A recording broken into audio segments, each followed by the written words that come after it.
Be me, 25. For the sake of the story, call me Rowan. I'm a butch lesbian, always have been. Not the soft, butch kind either. Short hair, men's clothes, the whole 9 yards. Most people assume I'm a dude from a distance. This is important for later. For years, my entire dating life has been within the lesbian community. And honestly, I was burned out. It felt like every relationship was a goddamn thesis defense on feelings. Every minor disagreement spiraled into a 4-hour conversation about our childhood traumas. Every text message was analyzed for its subtext, its tone, the number of emojis used. I was tired of the drama, the constant emotional scorekeeping, the feeling that you had to be a mind reader to survive. My last girlfriend broke up with me because I didn't validate her emotional reality when she was upset that her favorite character in a TV show made a bad decision. I'm not even kidding. That was the final straw. I just wanted something simpler. I'd see my straight friends, guys I worked with, and their relationships seemed so straightforward. The dynamic was clear. Man provides, protects, is the rock. Woman is nurturing, supportive, appreciative. Of course, I knew that was a stereotype, but from the outside, it looked a hell of a lot less exhausting. I was venting about this to my best friend, Kira, over cheap beer one night. She's also a lesbian, but way more cynical than me. I told her I was done. Done with the scene, the mind games, everything. I said if I were a guy, I could just be myself. Be strong, be dependable, and a woman would appreciate that. It would be simple. She just laughed in my face. She told me I was romanticizing a reality I knew nothing about, that I had no clue what it was actually like for an average guy out there. She said I wouldn't last a week. That conversation stuck with me. It was like a challenge. What if she was wrong? What if I was right?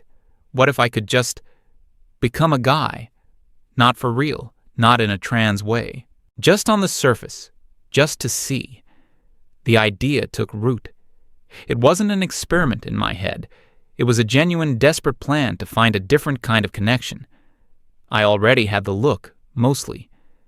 The next day, I went all in, got my hair cut even shorter, faded on the sides, ordered a high-compression binder online, the kind that makes your chest completely flat. Went to a department store and bought a whole new wardrobe from the men's section. Jeans that fit right, plain t-shirts, a couple of decent button-downs, a solid-looking jacket. I looked in the mirror when I was done. It was me, but it wasn't. The outline was masculine. I called myself Reese. It sounded solid. The transformation was complete on the outside. Now for the hard part. I downloaded Tinder and Hinge, created a new profile for Reese, age 26, picked the most masculine-looking photos I could find of myself. One smiling, one looking away thoughtfully, one with a dog I borrowed from a neighbor. The classic playbook. Bio was simple. Barista, love hiking and old movies, looking for something real, no drama. The irony of that last part wasn't lost on me. I set my preference to women. And then I started swiping. The first few weeks were a wasteland, utter silence. I spent hours every night swiping right on anyone who seemed remotely normal and interesting. Hundreds of profiles, maybe thousands. The result? Nothing. Not a single match. It was a feeling I'd never experienced before. Complete and total invisibility. As a butch woman in the lesbian community, I always got attention. Maybe not always the kind I wanted, but I was visible. This was different. This was like shouting into a void.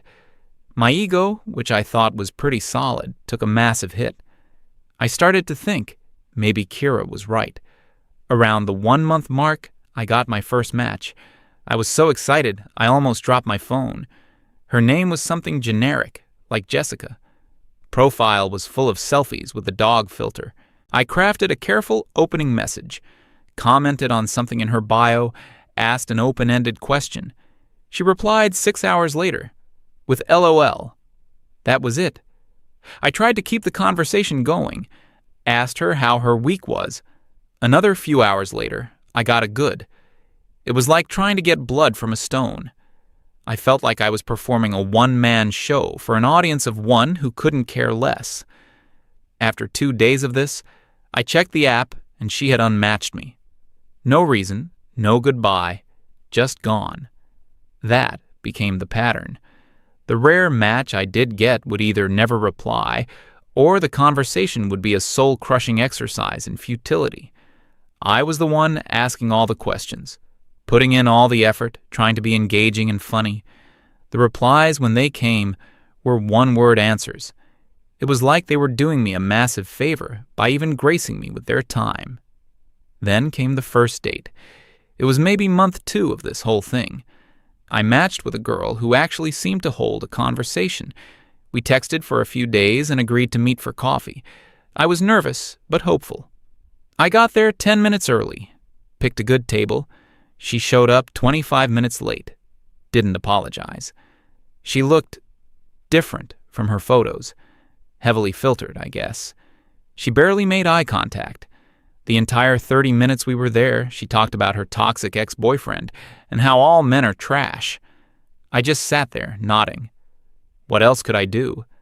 I paid for her ridiculously complicated latte and my own black coffee. The bill was like $15. She said, "Thanks for the coffee," and walked away, already on her phone. Never heard from her again. Date number 2 was a week later, a girl from Hinge. This one was more direct. We sat down, and the first things out of her mouth were, "So how tall are you?" And, "What do you do for a living?" I told her my height, which is average, maybe a bit on the shorter side for a guy. Then I told her I was a barista. I watched her face change. The polite smile became strained. The light in her eyes just dimmed. The rest of the date was her checking her watch and giving me bored looks. I paid the bill. She gave me a weak, "nice to meet you," and practically ran out of the restaurant. The financial cost was starting to add up. I wasn't rich. Every coffee, every dinner, every beer was coming out of my pocket. There was never an offer to split, never a "let me get this one." It was just expected. I was the guy, so I paid. I felt less like a potential partner and more like a walking wallet and a free source of validation. I went on a few more dates like that. One girl spent the entire time texting her friends. I could see her screen. They were making fun of my shirt. Another one showed up and flat out told me I didn't look like my pictures and that she was disappointed. The constant rejection, the ghosting, the feeling of being judged and dismissed in the first 5 seconds. It was brutal. It wasn't just my ego that was bruised anymore. I was starting to feel this deep, gnawing loneliness. I was putting myself out there, trying to be genuine and kind, and the world was telling me I wasn't good enough. Not tall enough, not rich enough, not interesting enough. All my old theories about how simple it was for men felt like a sick joke. I complained to Kira on the phone one night. I told her it was a nightmare. She was quiet for a moment, and then just said, "Welcome to the party, pal." There was no "I told you so" in her voice, just a tired kind of sympathy. I was at my breaking point, almost 3 months in. I was exhausted, broke, and more alone than I'd ever been. I decided to give it one more week. If nothing changed, I was deleting the apps, burning the men's clothes, and accepting my fate as a lonely cat lady. I was swiping mindlessly on a Tuesday night. Left, left, left. Another filtered selfie. Left. Another bio that just said, "Ask me." Left. Then I saw her profile. Lyra. Her photos were different. They were normal. One of her smiling in a park, one of her reading a book, one of her laughing with what looked like her family. She wasn't overly made up. She looked real. Her bio was short and sweet. Something about loving rainy days in old bookstores. I swiped right, not expecting anything. My thumb was just going through the motions. A few hours later, my phone buzzed. It's a match. And then another notification almost immediately after. A message from her. She had messaged first. I stared at the screen for a full minute just to make sure it was real. Her message wasn't just hey. She mentioned the bookstore part of my bio and asked what my favorite classic novel was. We started talking, and it was easy. The conversation flowed. She was funny, intelligent, and asked me questions about myself. She seemed genuinely interested in my answers. It felt like a drink of water after crawling through a desert. We texted back and forth for a few days. No games, no waiting hours to reply, just a real conversation. We agreed to meet for dinner that Friday. I was more nervous for this date than for all the others combined. It felt like my last shot. I picked a quiet Italian place. Not too expensive, but nice. I got there early, heart pounding in my chest. She walked in, and she looked exactly like her pictures, maybe even better. She smiled when she saw me, a real, genuine smile. The date was perfect. We talked for 3 hours, but it felt like 30 minutes. We talked about everything and nothing. Books, movies, dreams, stupid childhood memories. She laughed at my dumb jokes. She listened intently when I talked about my passion for coffee. She didn't once look at her phone. When the check came, I reached for my wallet, and she immediately reached for her purse. She said she'd love to split it. I was so shocked, I just stared at her for a second. I insisted on paying, out of habit now, but the gesture itself meant the world to me. I walked her to her car afterwards. I was expecting an awkward goodbye, maybe a side hug if I was lucky. But she turned to me and said she had an amazing time and would love to do it again soon. The next day, she texted me, saying she hadn't stopped thinking about our conversation. We went on a second date, a third. Everything was incredible. She was affectionate, supportive, kind. She seemed to appreciate the little things I did. Opening a door for her, bringing her coffee in the morning. She told me she was tired of guys who played games. She wanted someone stable and dependable, someone like me. I felt like I was floating. This was it. This was everything I had been looking for. The simplicity, the clear appreciation, the lack of drama. I had done it. I had cracked the code. I saw Kira for the first time in over a month. I was beaming. I told her all about Lyra, how perfect she was, how amazing our relationship felt. I told her, see? I knew it could be like this. I just had to be a guy to find it. Kira listened to my whole gushing monologue. She took a long sip of her beer. Then she looked me dead in the eye and said, "It's only been a month, Reese. The tutorial level is always easy." I laughed it off. She was just being cynical, as usual. She couldn't see what I saw. She couldn't feel what I felt. I was finally happy. I had no idea I had just walked straight into a different kind of trap. A much, much worse one. The next couple of months were, on the surface, the happiest of my life. Lyra was everything I thought I wanted. We spent all our time together. We'd go for long walks, cook dinner together, watch old movies. She was beautiful and charming, and she made me feel like the most important person in the world. My friends from the lesbian community had all but disappeared from my life. It was a conscious choice. I was Reese now, and Reese wouldn't have those friends. Kira was the only one I kept in touch with, mostly through texts. She'd ask how things were. I'd send back a thumbs-up emoji. I was living the simple life I'd craved. The first crack in the perfect facade was small. So small I barely noticed it. We were out to dinner, and when the bill came, she made a show of patting her pockets and her purse. "Oh my God, I'm so sorry, Reese. I think I left my wallet at home." "No big deal. I paid. It's what a guy does, right?" A week later, her phone screen cracked. She was devastated. She said she couldn't afford to fix it for at least a month because of her bills. I watched her look at her shattered screen with tears in her eyes. I felt that protective instinct kick in, the one I thought was the cornerstone of being a good man. I told her not to worry about it. The next day, I took her phone and paid to have the screen replaced. She was so grateful. She hugged me and called me her hero. It felt good, really good. Then it was something else. She was a little short on rent, just $100. Could I help her out? Of course. Then she wanted to take this online course to help her career. It was a few hundred. She promised she'd pay me back. I was working extra shifts at the coffee shop. I was tired all the time, but I told myself it was worth it. I was providing. I was being the rock she needed. The pay me back never happened, of course. If I ever gently brought it up, she'd get this hurt look on her face, as if I had accused her of something terrible. She'd say things like, "I thought we were a team. I didn't realize you were keeping a spreadsheet of everything." It made me feel like an asshole, so I dropped it. The financial drain was one thing. The emotional one was something else entirely. My life became entirely about managing her feelings. If she had a bad day at work, my evening was canceled. I had to sit there for hours, listening to her vent about her horrible boss or her annoying coworker.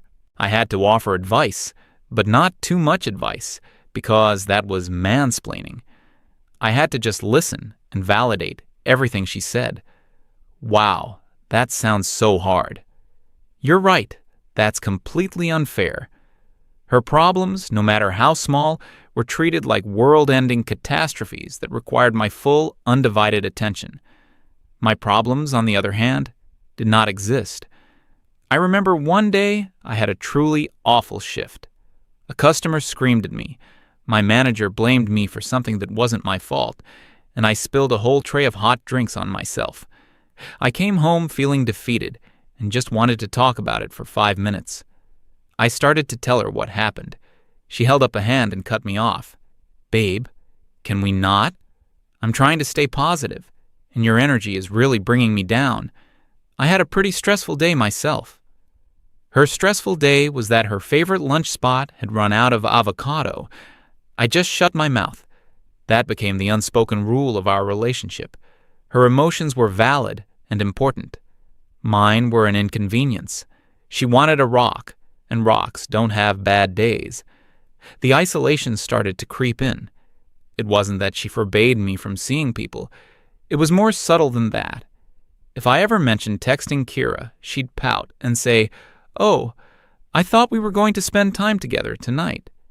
She'd make me feel guilty for having any kind of life outside of her. So I stopped.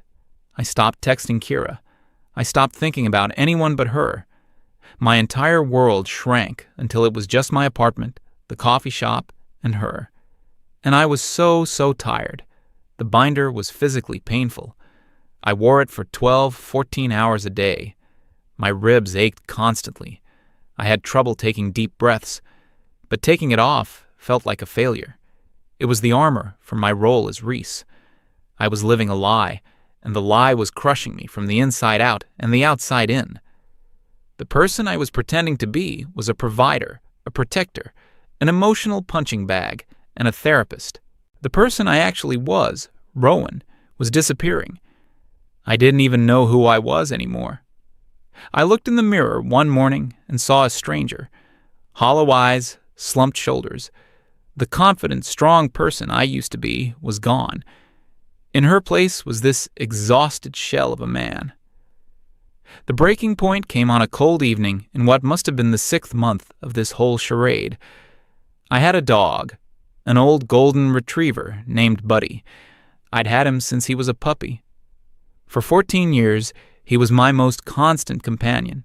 He was old and had been sick for a while. The vet told me it was time. That afternoon, I held him in my arms as he was put to sleep. It was one of the hardest things I've ever had to do. I came home, and my entire apartment felt empty and silent. The silence was deafening. I was shattered. A piece of my life, a piece of me, was gone. Lyra came over that evening. She knew what had happened. She saw me sitting on the couch, just staring at the wall. She gave me a quick, awkward pat on the shoulder. "I'm sorry about your dog," she said, in the same tone you'd use if someone told you they'd lost their car keys. She then immediately started talking about her day, about some drama with one of her friends. I wasn't listening. I couldn't. The grief was a physical weight in my chest. After a few minutes, she noticed I wasn't responding. She got annoyed. "Are you even listening to me, Reese?" I looked at her, and for the first time the dam just broke. My eyes filled with tears. I started to cry. Not loudly, just silent tears rolling down my face. I couldn't stop them. I tried to tell her how much he meant to me, how empty the apartment felt, how much it hurt. Lyra's face, which had been annoyed, slowly morphed into a look of pure disgust. She recoiled from me, like I was something unclean. She stood up. "What is wrong with you? It was just a dog." I just stared at her, unable to speak. She wasn't done. "I can't do this. I can't be with someone who is this weak. Men aren't supposed to cry like this, especially not over an animal. I need a man who is strong. You're just pathetic." That one word, pathetic. It was like a switch flipped in my brain. The grief, the exhaustion, the pain, it all vanished. In its place was a sudden, ice-cold clarity. I saw her. I saw the whole relationship. I saw the past 6 months for what they truly were. It wasn't a partnership. It was a transaction. I provided money, stability, and emotional support. In return, I got her affection, as long as I performed my role correctly. The moment I showed a real, human vulnerability, the moment I needed something from her, the deal was off. I had broken the terms of service. I stopped crying. I slowly stood up from the couch. I walked into the bedroom, packed a small bag with my essentials, my wallet, my keys, my actual clothes that were stuffed in the back of the closet. I walked back out into the living room. She was standing there with her arms crossed, expecting me to apologize, to beg her to stay. I didn't say a word. I just walked past her, opened the front door, and left. I didn't tell her the truth. I didn't tell her I was a woman. It didn't matter anymore. My identity was irrelevant to the lesson I had just learned. I went to a cheap motel for the night. The next day, I blocked her number. I deleted every photo, every message. I went home, threw out every piece of men's clothing. I took off the binder, and it felt like I could breathe for the first time in months. But the relief was temporary. A deep, heavy depression settled over me. It was a depression born from a profound disillusionment. I had started this journey to prove that a man's world was simpler, that his role was respected. I had learned that it was simple, but in the worst way possible. A week later, Kira came over. I hadn't answered her texts, so she just showed up.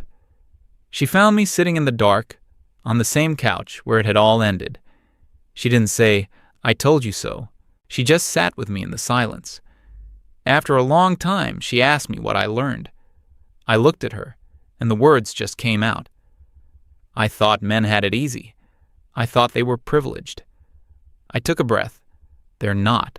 They're just useful. You're not valued for who you are. You're valued for what you provide. Your money, your strength, your ability to solve problems and absorb pain. The moment you stop providing, or the moment you show that you're human and you're hurting, you're worthless. You're not a partner. You're a utility. And when a utility breaks, you just replace it. Kira just nodded slowly. For the first time ever, my cynical, sarcastic best friend had nothing to say.